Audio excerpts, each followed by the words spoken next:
Namaskar and welcome to this exciting episode of Sattology Debunking Mythology. Sattology means science of truth, or study of truth. Satya ka vigyan ya satya ki padhai is opposite of mythology, which means science or study of fake, lie or imagination. Some of you asked me whether you can use Sattology for your work instead of mythology. Yes, all of you can use it. Only thing is, when you're making a commercial product, give us credit or take a license from us to use. The reason we have made a copyright for Sattology is simple purpose so that people don't misuse it. So if we find out that you're using the word Sattology for mythological topics, then we have the right to challenge you in courts of USA. But as long as you don't do that and you represent Ramayana, Mahabharata and Veda as Sattology and rest everything not connected to them as mythology, then you can use it. So that clears it out. But do write us an email before you use it at sattology@sattology.org so that we make a record of you and we know that whom we have given permissions. Today's topic is very, very interesting and it will be Hindi and English. It will be English. So you can watch it and you can share it widely because that has been a question of many people who speak Hindi. And Hindi is the world's third largest spoken language in all its forms. And if you look at it, then almost 900 million people who understand Hindi in the world. So let us welcome our special guest, Ankit Shah. Thank you for hosting me today. Always welcome. So my question to you is, we have done 3 shows and people can watch a Ankit Shah playlist on Sattology. You will see all his 3 shows. The question is that so many things are happening simultaneously. Global South. अभी prime minister Modi ने global south पे के ऊपर tweet भी किया है, messages भी डाले हैं. बट द क्वेश्चन इज, उस पर बात बताइएगा व्हाट इज ग्लोबल साउथ. लेकिन अमेरिका में जू भी नहीं रेंग रही है. There is nobody worried in America. Nobody cares about it. There is no media mention. Nothing. Why is this? So, Aditya ji, many of geopolitical moves have, a back-end deep state tools who support the narratives for building up. As it is rightly said that any war first is built in the brain of a man, right? So, looking at that, the kind of the threshold or this particular juncture which humanity has reached in this year, where again we are posed with a question, the most important question for the mankind, which is, what is money? We have reached there again in 2023. So there are 3 types of conflicts going on here. One is a currency which is a fiat currency, which is backed by nothing, printed out of thin air. Second, which is a pegged currency, which we had the world prior to 1971, before President Nixon unhooked US dollar from the gold standard. And the third thing which the new world has produced, which is the cryptocurrencies. So the cryptocurrencies at this point in time are telling that the fiat currency is a Ponzi scheme backed by a central bank system in the world. The fiat currency central banks are telling that the private cryptos are Ponzi. And amidst all of these, the BRICS Plus are working on a currency which is going to be a pegged currency again, right? So this is a ongoing clash which is going on. Now, the background for what is happening, this concept of global south came forth, is that the entire world, all the international busybodies, जितनी भी संस्थाएं बनी after the second world war, वो सारी संस्थाएं उस प्रकार के स्ट्रक्चर से बनी कि वो यूनिपोलर डॉलर वर्ल्ड को सपोर्ट करे, right?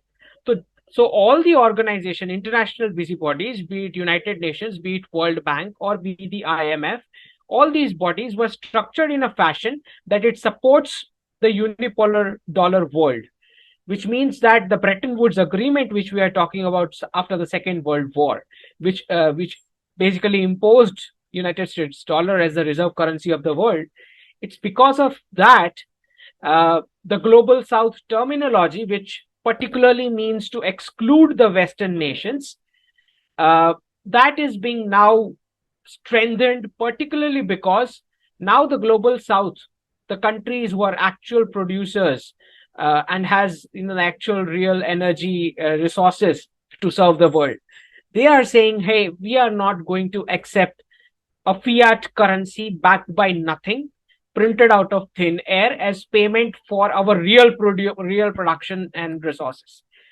Uh, Now, it makes complete sense why the Western media would like to hide this, because this is the last bickering of the hegemon attitude, right? Anyway, and this has been the history for the whole mankind. But the pehle bhi aisa hua hai. It's not the first time it is happening.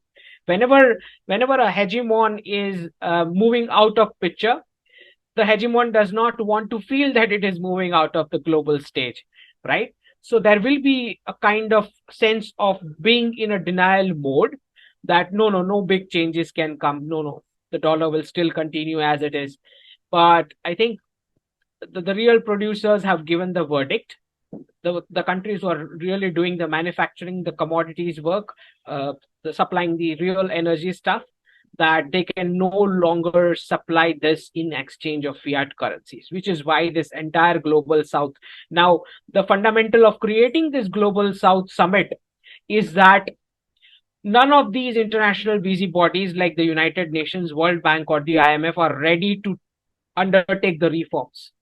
They have this Western allegiance to remain stuck with the fiat currencies format, which is exactly why India was not taken up to the high table of the United Nations Security Council. Because once India comes over there, there will be a huge revolution and reforms which are going to begin internally within the United Nations. So the global south had no option but to congregate and basically reduce the United Nations and other similar bodies to a lesser relevance as the global south defines what the new world order is going to be like.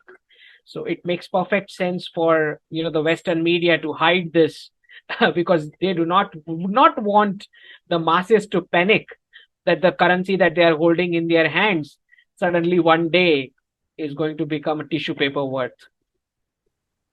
And see the complete domination of Western bodies, international bodies, United Nations ho gaya, IMF is there, World Bank is there, is a complete domination on financial transactions of the world, including the SWIFT code, which is run from Brussels.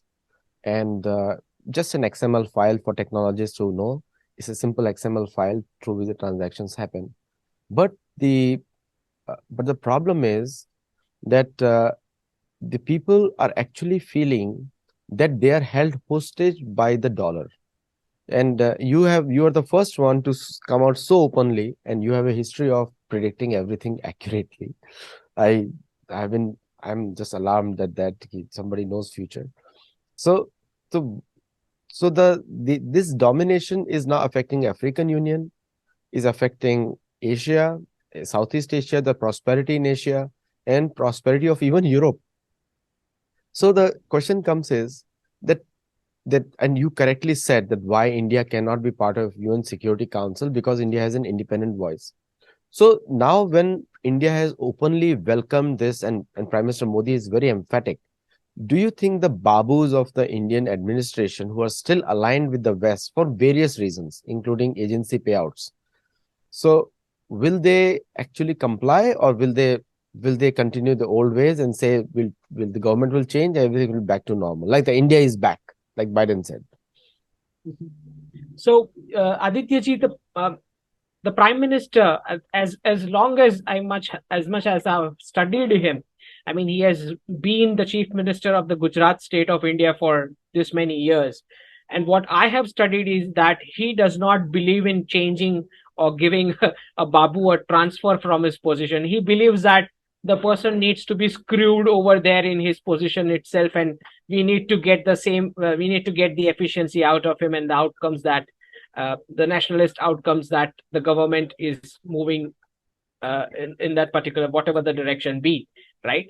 So one of the important things that has come out in this Global South Summit, which is very striking, is that Jaishankar, the External Affairs Minister, gave a statement that some powers have been singularly focused on their own advantage, so much so that it's caused an exclusion of well-being of the international community.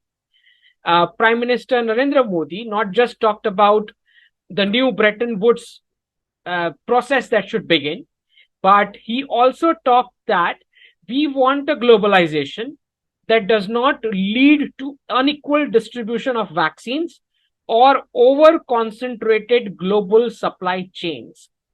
Now, the magic of these two statements, if you analyze, you come to know that Prime Minister Narendra Modi actually snatched the concept of globalization from the Western template, right? And the External Affairs Minister actually snatched the word international community from the West. So both these concepts of globalization and international community under Western template is about a unipolar dollar world and international community being only the Western nations. So both of them have done this job of snatching the narrative of what actual globalization should be like and what international community actually means. Now, a lot of these uh, uh, policy making stuff that is going to move forward this year has to do with the kind of crisis events that will come in the West in terms of the banking crisis or the currency crisis or the sovereign debt crisis. I just saw this particular statement coming from Janet Yellen that this Thursday again there is a debt ceiling to be extended, right? And by mid 2023 there will be a digital dollar which is going to be launched. So I can understand that there are going to be some kind of crisis events which are going to come up, and along with that, the global South is going to make its steps forward in terms of how to go about Bretton Woods 2.0 and how to formulate a currency which is going to be a pegged currency taking BRICS plus nations along, right? The BRICS summit is also in the second part of 2023.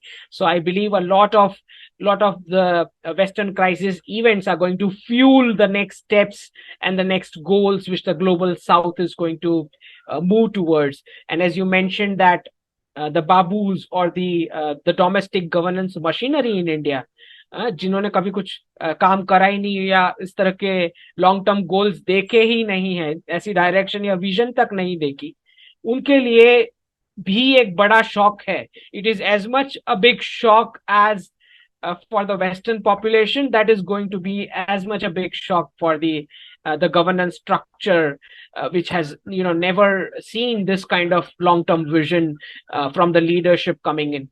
So a big change even for them. Now we're coming to your question whether they would be able to deliver or not.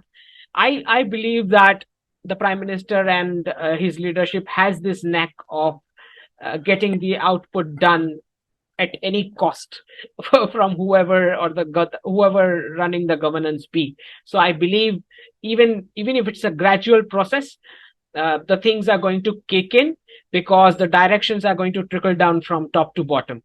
And the non-performers, as you see under this government since 2014, if there is a non-performer, I believe they have taken the checks and balances to see to it that they start performing in the job that they have. So in the in the Global South speech, which was very impressive by Prime Minister Modi, not a single mention in the American media.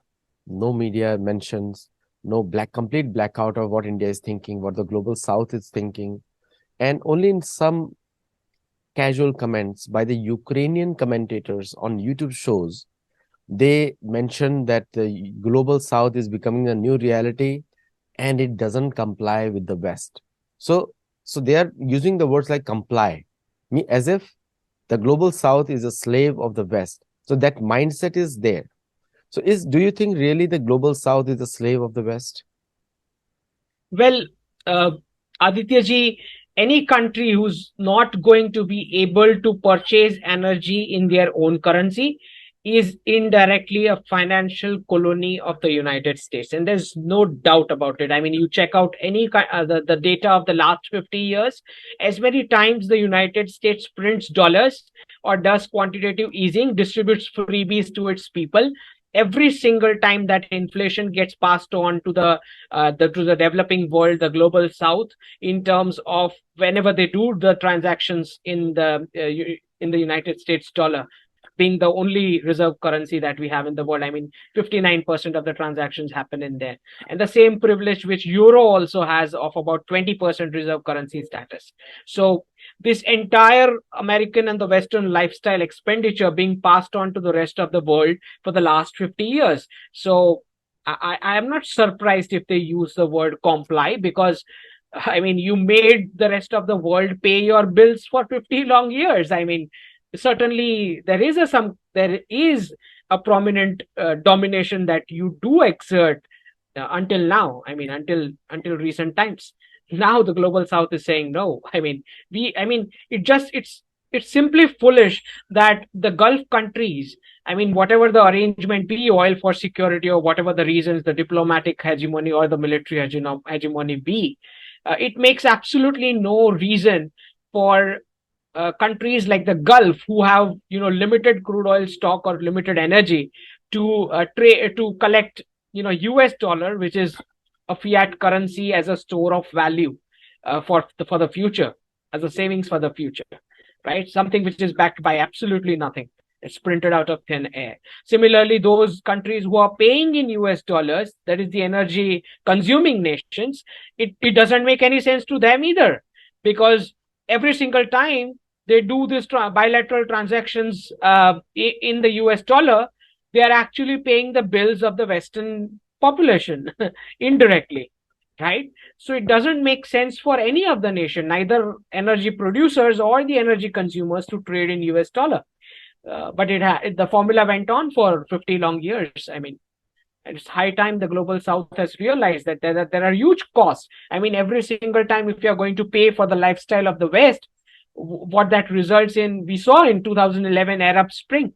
So many governments fell in the Middle East because of the food inflation caused by the US dollar.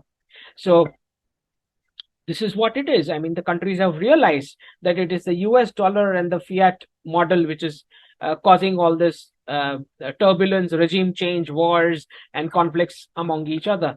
And there is an absolutely, I call this concept called a two bucket theory. So the book launch that I have this month, I have covered in that chapter the dollar of war, which what I call as the two buckets theory, wherein United States plays with two neighbor countries in such a way that the US dollar could continue as the reserve currency status. So I mean, that's detailed out in the book, how this Ponzi scheme went on for 50 years. It's because of this play that the US was able to do between two neighbors, making them enemies, by sanctioning one, by supplying arms to one and supplying dollars to one, that kind of stuff. So you will have more details in the book. Actually, this was pointed out by the Native American leader, Sioux King, First Nation Sioux King. He said, "What is your paper worth? You are giving me paper for my land. My land is more valuable than your paper. I can burn your paper." He was referring to the American dollar. But my land, even if I burn, it produces more. That's what he said. And that he said in 1795, way back. So same thing is happening. Now one question comes in the global south, it comes in the entire Western bucket, like, is there to protect USA. Everything from UK down to any country. So, and most of the countries do not act out of free will. They're forced or arm twisted or leveraged, is the word used in diplomatic circles here. They're leveraged to support USA. And so they are all working in tandem to support, and they are backed by military power. They think if worse come worse, we'll start waging a war. That's the last option they have. So is the global south prepared for a physical military confrontation, or will it happen? So, Adityaji, my reading has been, because the United States military or NATO did not does not want to have a military conflict. That is exactly the reason why they scripted this Ukraine war script. If they actually wanted to wage a war to stop the de-dollarization process, which Asia had started long back, I mean, several years back, if they actually were intent on a military conflict with any of the global South nations or the BRICS plus participants, they would not weaken the Western allies right now, which is happening with this Ukraine script. Weakening in the sense not just their economics is being totally being destroyed, their weapon stock is also getting destroyed without any actual war.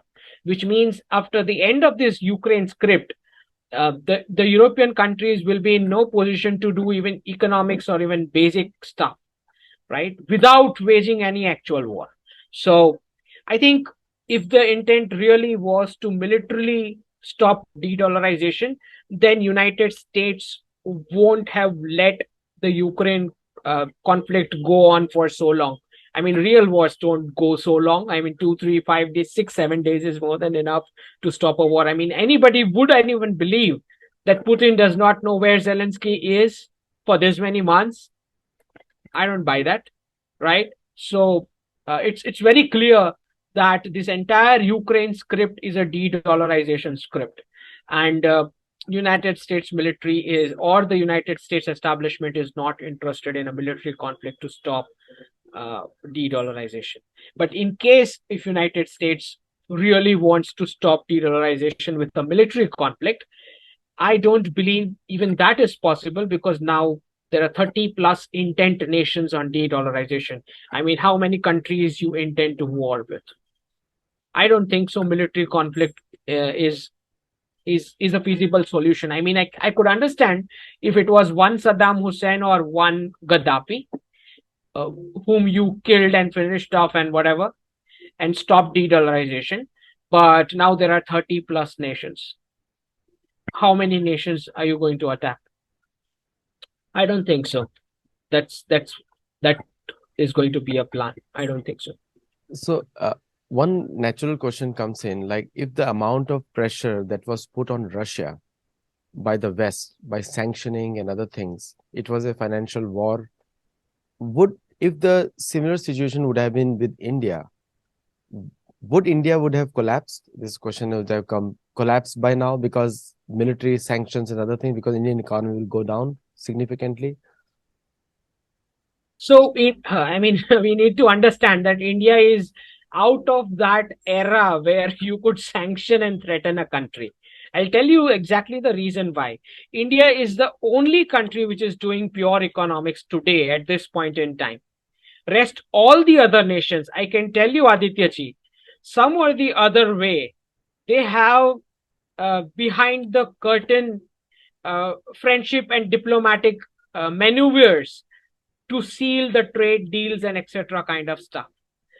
India is the only country which does pure economics, extremely pure. I mean, if we talk about China as an example, the Chinese Communist Party was totally, the entire giant machinery that it has become of the exports was because of the United States support that it got, right? Because of the spending model of the fiat currency, that it was able to become what it became as a manufacturing machine in the world. So I do not believe that India has that kind of an exposure as a country, because our businessmen does only those deals which are raw, which are real, and which are pure. I mean, it's not backed by any intel agencies, not backed by any government support, not backed by any diplomatic support, not backed by, because some country has a friendly leader, some Indian businessman got some deal. That doesn't happen with India. It's the only country which is doing pure economics, which is why we do not have that kind of Western exposure, so that any country can come and threaten. I mean, 65 to 70% of the economy is still on domestic consumption. It doesn't matter where the globe lies, actually, to the Indians. So I don't think any sanctions or any financial action could cause India a harm which cannot be mitigated. I don't believe so. If you tell me an exporting economy like China, if that decouples, and which is going to happen very soon, because China has decided to go towards de-dollarization, they are going to be massively impacted with unemployment and all that kind of stuff. Whatever the recalibration that the Chinese economy will require with the new currency pegging formula, maybe they don't require this much exports. That's what my understanding is. But if they are not doing pegging of currency, then China will also face massive unemployment if they de-dollarize and decouple, right? So it makes perfect sense for them to peg the currency, and they won't require this quantum of exports anymore. I mean, Asia in total will not require this quantity of exports at all, with the flip in the valuations that will happen as soon as the currency is pegged with real production and commodities. So I don't think the Indian economy has even otherwise any problem if the currency is not pegged, because we do not have that kind of export exposure. We are 65 to 70% domestic consumption economy. That is a really the good sign, and I'm glad you answered this question, because this question was coming on to many people's mind, including many of our students who are watching it live. The next question comes in with the advancement of India's defense exports, and suddenly they're being noticed in the US. Global South is not being noticed. Nothing is being noticed. Only thing is noticed is the India's missiles and India's nuclear posture, because world people may not know, India is the only country which has added 5 more nuclear devices in its arsenal than other countries, as compared to others have reduced. So India is the only country which has added, and plus MIRV capability. So the West is only noticing the India's military preparedness, and ever since the 2014, India has significantly provided strength or support to its own forces. So do you think the West only understands the language of military? Well, Adityaji, I would like to differ over here in the sense that India as a country has never exercised hegemonic actions on other nations. But having said that, if any country thinks of any kind of a military kind of a mischief, I mean, even China does not try that, right? Even they would come with those wood logs and iron bars and that kind of stuff. Even they won't try Indian forces. So because people know what Indian forces means. So I don't think that we have any hegemonic actions kind of aims, but we are totally prepared if any enemy wants to try us out. Now, as long as the long-term goals of Indian military is concerned, if you have seen the Prime Minister's speech, उनका वो tweet भी था जिसमें उन्होंने बोला when he was launching INS Vishal, INS Vikrant, he said INS Vishal, INS Vihangam. So he gave some 4, 5, 6 words starting with the word letter V, which means that India is planning for 3rd, 4th, 5th, 6th, 7th. I don't know how many aircraft carriers. Now the Western narrative goes that India does not have money for the 3rd aircraft carrier, and then the news came that 3rd is already under progress. So the fact is that in terms of long-term goals, India is looking at taking over responsibility of all the younger brothers in the region, in the Indian subcontinent, in the sense that long-term we believe that from Saudi Arabia on one side to Laos, Cambodia would be a net security provision that India is looking forward to, which is a very good opportunity for all the Western defense and tech companies to flock down to in the Indian subcontinent to shift their operations, and not just operations, but even for tech transfer and mass manufacturing and even exports. So I don't see a West versus India clash in terms of defense. I see a West and India collaboration coming forward, because in the West, the companies are just company formats, right? They look at their profits, they look at their operations, they look at their exports possibilities. So I believe that a lot of these companies are very much interested in settling down in the Indian subcontinent, and I don't see there would be any kind of a hindrance to this kind of cooperation moving forward between India and the United States companies or things like that. I think there's a whole lot of an opportunity of collaboration rather than a clash in terms of defense manufacturing, tech, and exports. I don't see a clash.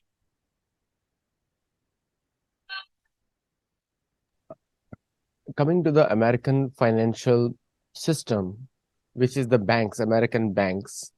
Now, just like America is dependent on China for manufacturing, American banks are dependent on Indian brains for running their IT world. And you all know banks is just numbers and they run on servers.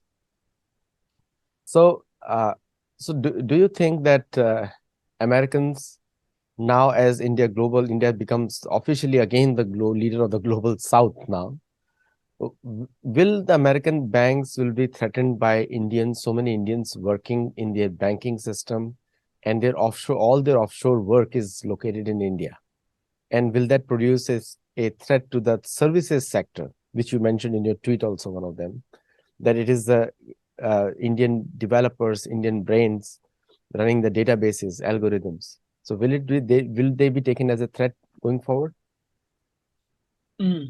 So, in terms of a lot of the outsourcing verticals which Indians work on from India remotely, uh, that depends on how much the West would be able to um, afford Indian grain going forward. Because once the currencies are going to be pegged, what is going to happen is there will be two impact on the Western economy.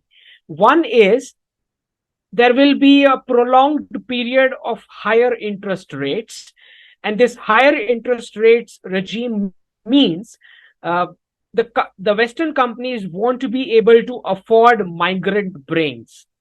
um, Second impact will be the change in the foreign exchange valuations.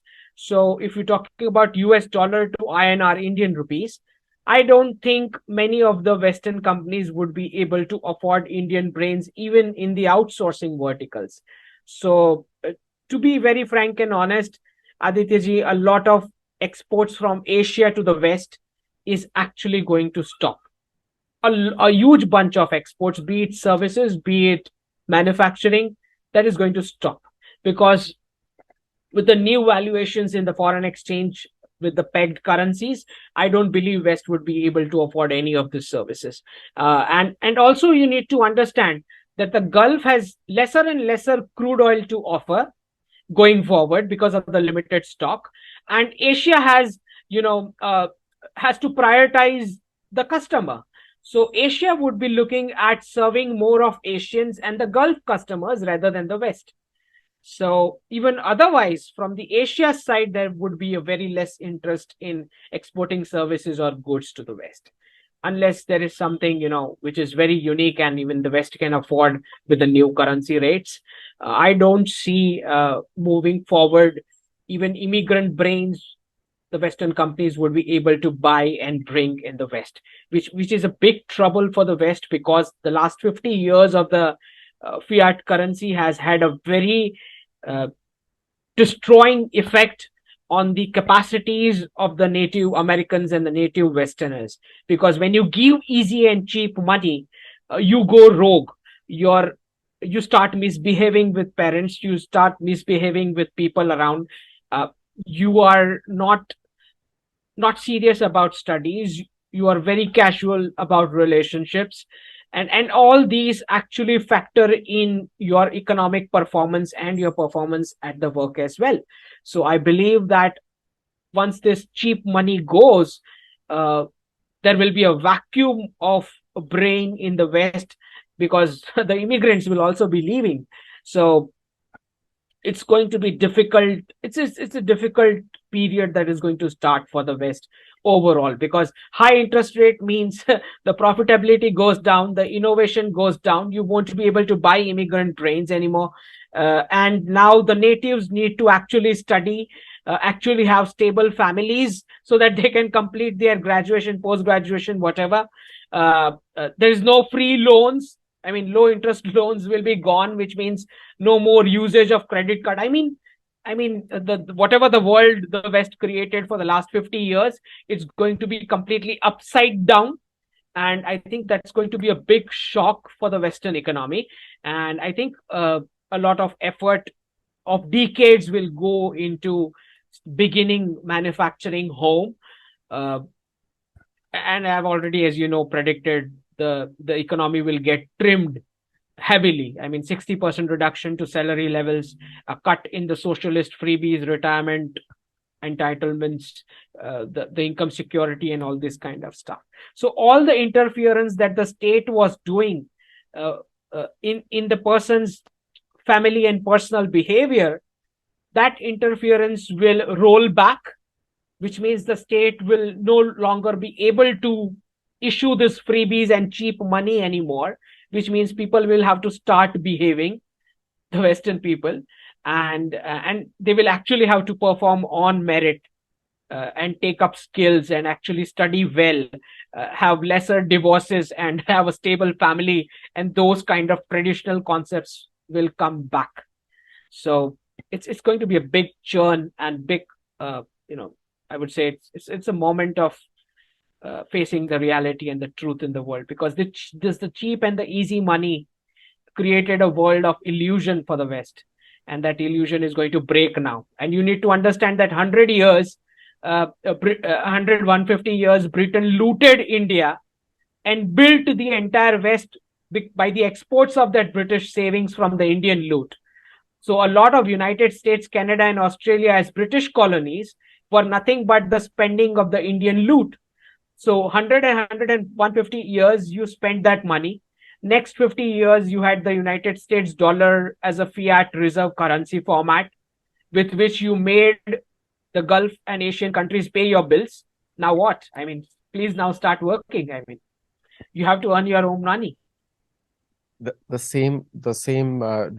you're saying is being echoed in a latest article by a very famous, what do you call it, is article by in the, what is the name, by Lauren Rublin. He has written similarly, the Americans have to say the age of free money is over, but there are still plenty of opportunities. So it's been echoed in the stock markets actually by the.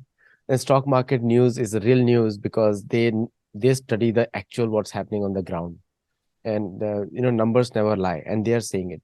So The one stock last question. markets, Aditya, the stock markets, the US stock markets, the S&P 500 is 90% intangible assets. I mean, Wow. if an Indian, yeah, 90% intangible, that is customer data. I'll tell you what intangibles: customer data, brand value perception. So this is all reserve currency bubble which has gone into the US stocks, right? So when this bubble is going to burst of the reserve currency which is accumulated for 40, 50 years, it is going to be a bloodbath. This year is going to be bloodbath. This is the year of everything that bubble bursts. So I will not be surprised if this 30-40% of the US stocks value gets sucked back again to the US dollar from the stocks, which means it's going to be a bloodbath. This entire Ponzi scheme is collapsing. So 50 years of all the bubble that has accumulated over there, right? When S&P 500 of the US stock says 90% valuation is intangibles, it means it's the reserve currency bubble. It's going to burst. Accumulated bubble, right? And I can give you an example. If this kind of valuation of intangible assets is done by an Indian company, the promoters and the directors would be in jail, right? So, I mean, the state is complicit in making this bubble valuations, and they had to do it because the rest of the world was parking their savings in the United States dollar, so they had no choice but to play a very low kind of math with the US stocks and economy. That play was going on for 40-50 years. So the only place America, USA can play their financial might is left is South America now. Nowhere else. So Asia is gone, Europe is gone, and the only place left is South America. So it's a good time for South Americans or bad time for South Americans? When the West comes to play, and that too a hegemon power, is certainly not a good time. A recent statement from Biden telling, Canada and Mexico that we are the only three true partners. We three are the true partners. I mean, it's a moment of frightening for those nations who become US allies and partners. Like, what's going to happen next? I mean, certainly US military is looking at taking over some of the mines in Canada, because when you're moving from a fiat currency to a pegged currency, those materials and rare earth minerals really matter a lot to not just run the economy but also peg your currency with. So the US is eyeing some of those mines in Canada, and it's also looking at shifting some of the manufacture, splitting some of the Chinese manufacturing between Mexico, Canada itself, and, as you mentioned, some of the South American countries. So the decoupling with Chinese economy because of de-dollarization will result into uh, a lot of manufacturing base shifting to the West, which means pollution as well. Now you were safe from pollution for so long. Now you have to manufacture and pollute your own countries. That's what's going to happen. So this is what's going to happen. And once the West starts manufacturing, it means that in order to be competitive in the world, which is the new world order by the global South and BRICS plus, in that world, if the West wants to compete and place a Western product alongside an Indian or an Asian or a Chinese product, what that means is a 60% cut on the salary levels of the Americans and the Westerners. So it's going to be a huge trim to I mean, the economy is going to come back from that reserve currency bubble to its tiny real values. So I will not be shocked or surprised if the valuations come down for everything, because in order to be in real competition, I mean, till now you just had the financialization role, and as a buyer by endlessly printing currency. Now you have a role to become a supplier as well, which means that the economy will have to be trimmed for your product or service to be competitive in the world. Now is the time when your merit as the Westerners will be tested in the real world with alongside other competitors. Some DNA like Indians, which is 3-4 languages we just eat like some breakfast, right? So this high intellect, wisdom, and DNA, the Americans and the Westerners will have to compete with in the real world now.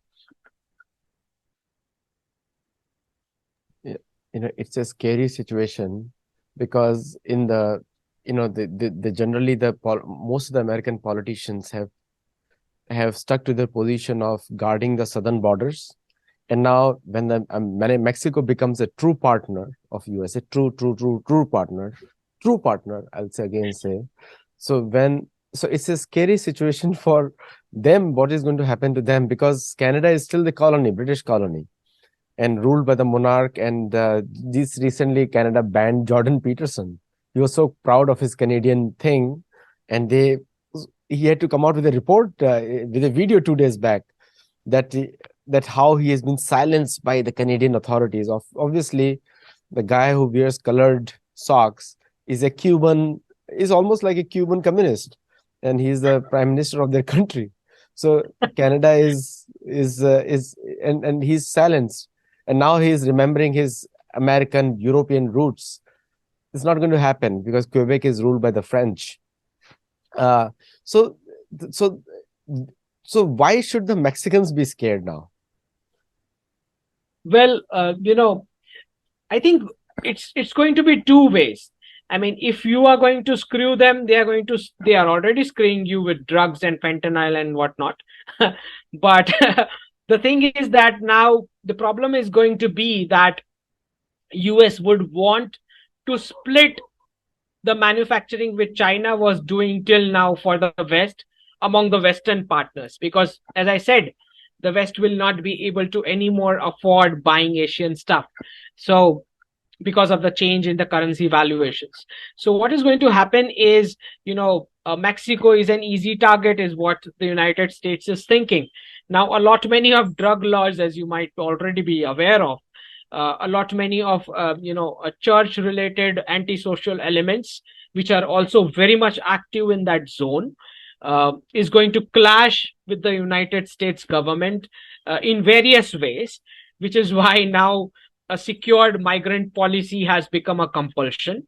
A lot many of manufacturing units that United States is looking at establishing in Mexico will cause exploitation of the natural resources, habitat, and and all that kind of stuff, which will happen now in the West. So it's not going to be easy, as I told you. So legal migration, uh, a control over the drug related activities going on, a control over rehabilitation, illicit contracts which are going on between in that border zone, the role of the church. There's a lethal mix which is there in that zone, and the clash is going to only grow bigger and bigger with the voices of the Mexican government going anti-US in few years down the time. It's going to become anti-US. I think they already, and they want to, with the US involvement, they want to. The current president of Mexico, I like him personally because he is very close to natives of Mexico, which I really respect.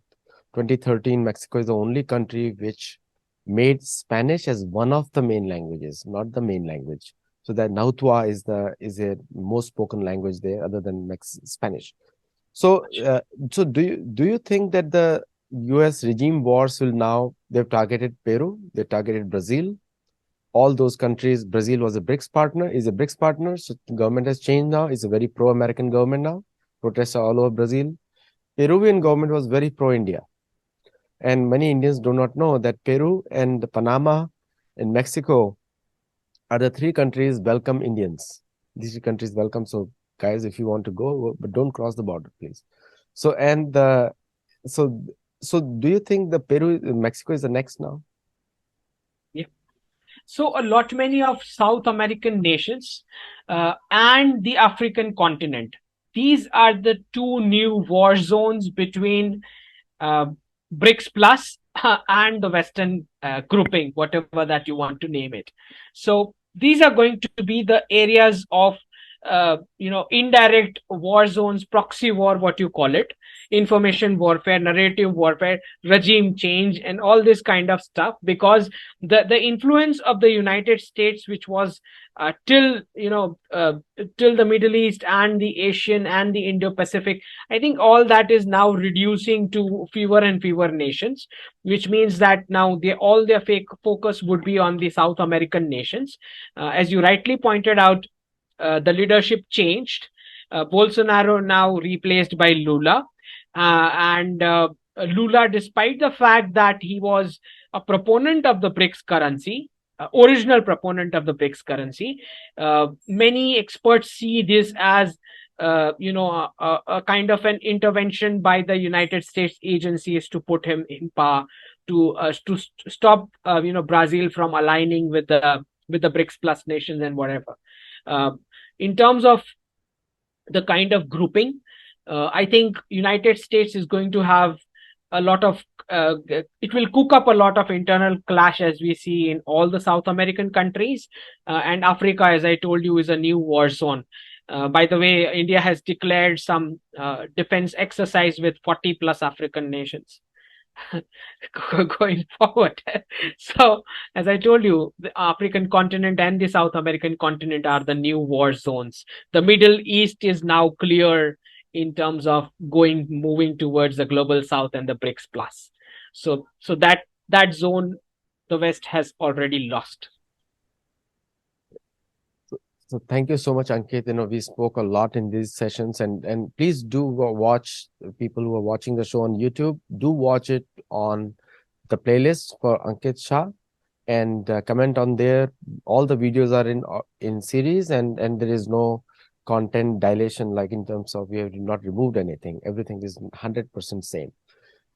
Do like, share, subscribe. Let us know your feedback. Become our member and join the Sattology movement.